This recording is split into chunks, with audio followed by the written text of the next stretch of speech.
အလိုက်ရဒီရဲ့မှာကျွန်တော်တို့ညောင်ချွေမြို့မှာရှိတဲ့မင်းပုံးတောင်ကိုအလေတစ်ခါတွားရောက်မှာဖြစ်ပါတယ်ဗျအဲ့လိုမြင်တဲ့ချိန်မှာပဲခင်ဗျာ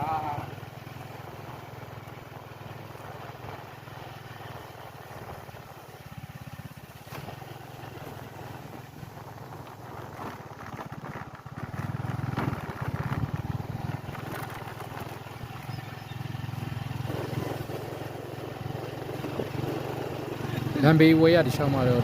ရှုခင်းတောင်ကုန်းတောင်တန်းစိတ်ခင်းလေးနဲ့တာယာလုပ်နေပါတယ်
ဟုတ်ကဲ့ပါအခုဆိုရင်ကျွန်တော်တို့မင်းပုံးတောင်တို့ရောက်ပါပြီခင်ဗျဟ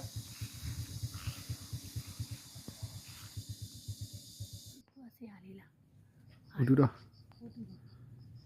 ဒီအထဲကဝင်လို့ရလားမသိဘူးရှင်ရတယ်မင်းကလေးကဝင်လို့ရတယ်ဟုတ်ကဲ့ပါရှင်ဟုတ်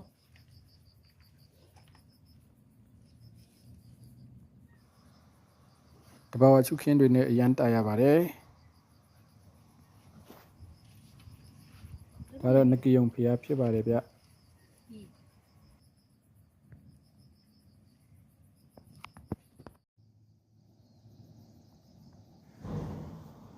ဒီနေရာကိုမင်းပုံးတောင်လို့ဘာဖြစ်လို့ခေါ်လဲဆိုတော့တဲ့တခေတ်တစ်ခါတော့ညောင်ချီစုပ်ဘွားကြီးဆက်စင်မော့နဲ့အင်းတိန်စုပ်ဘွားတို့ဟာစစ်ဖြစ်ပြီးတော့မှရက်ဆော့စုပ်ဘွားကအင်းတိန်စုပ်ဘွားဘက်ကဝင်ကူပြီးတော့ညောင်ချီစုပ်ဘွားကြီးကအရေးနိုင်ခဲ့ပေါ်မှာတန်ရရတော့ညောင်ချီစုပ်ဘွားညောင်ရွှေမျိုးရဲ့အခြေရွံ့ရွံ့မှရှိတဲ့ထင်းချူတော်ထဲမှာမနိုင်လွန်မမြင်လွန်းတဲ့တောင်ကုန်းလေးတစ်ခုပေါ်မှာပုံခုရင်တန်ရကိုကူစားလို့လူတူလက်နဲ့ဆူဆောင်းနေတဲ့တဲ့အဲ့ဒီတောင်ကုန်းလေးကိုယနေ့အထိတိုင်အောင်မင်းပုံးတောင်လို့အမည်တွင်ပါတယ်။စော်ဘွားကြီးရဲ့ညံ့အမျိုးမြင့်ကြီးမှုကိုလည်းအံ့ဩမိပါတယ်ဗျ။အဲ့ဒီခါတုန်းကတော့ဒီတောင်ကုန်းကအင်မတန်မှပြူဟကြတဲ့တောင်ကုန်းဖြစ်တယ်ပေါ့နော်။ဒီအပေါ်ကနေကြည့်မယ်ဆိုရင်အင်လိကနေတကွာညောင်ချွေမြို့ကြီးရဲ့ညောင်ချွေမြို့နယ်ထဲကဂျေးရွာတွေအကုန်လုံးဒီတောင်ကုန်းပေါ်ကနေအကုန်လုံးခြုံပြီးတော့မြင်နေရပါတယ်။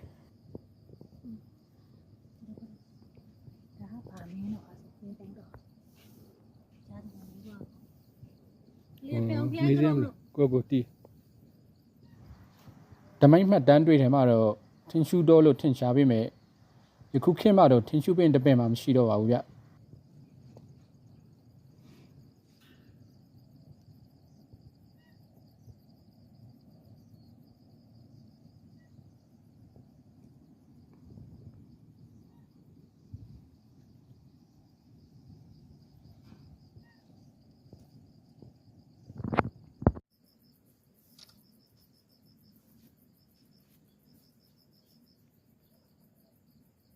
လာဒီလားလာဒီနားလား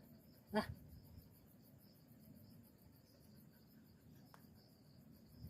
လာလို့တပည့်ပဲ အခုကျွန်တော်ရောက်နေတဲ့နေရာကညောင်ချွေမြို့ဒါအချိတောင်တန်းတွေဖယ်ရနော်မင်းပုံးတောင်လို့ခေါ်ပါတယ်ဗျဒီနေရာမှာချုပ်ခင်းအရန်လှပါတယ်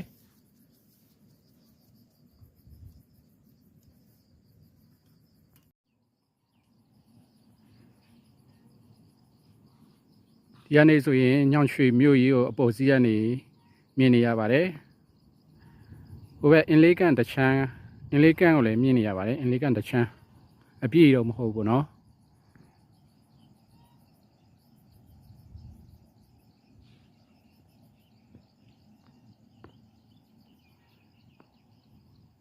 ခုအောက်မှာမြင်နေရတာတော့ညောင်ရွှေမြို့ပေါ့เนาะ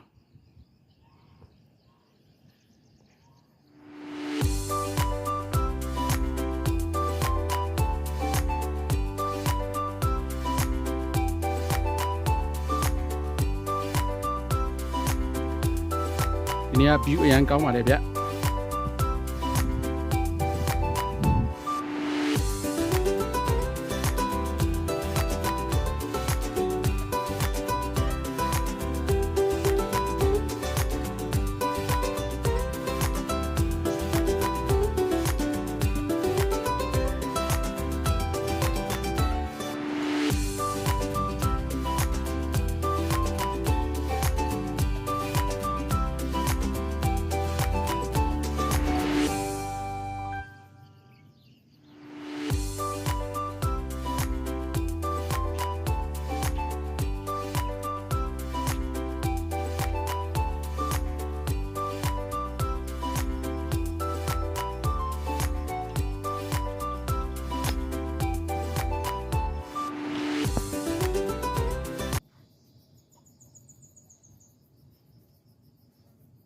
တော့ညောင်ရွှေမြို့ဒါဆိုပေမဲ့ဒီမှာဒီကိုရောက်တာအခု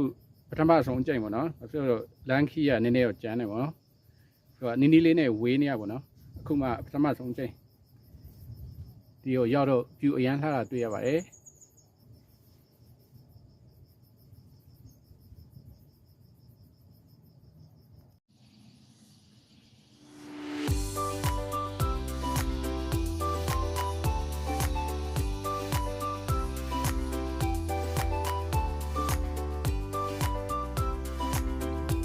ဒါတော့မင်းပုံးတောင်အောက်နေလမ်းမြင်နေရတဲ့နဂယုံဖျားကြီးပေါ့နော်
တော့မယ်လေ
ရှင်နေရအနတ်နေရလားလို့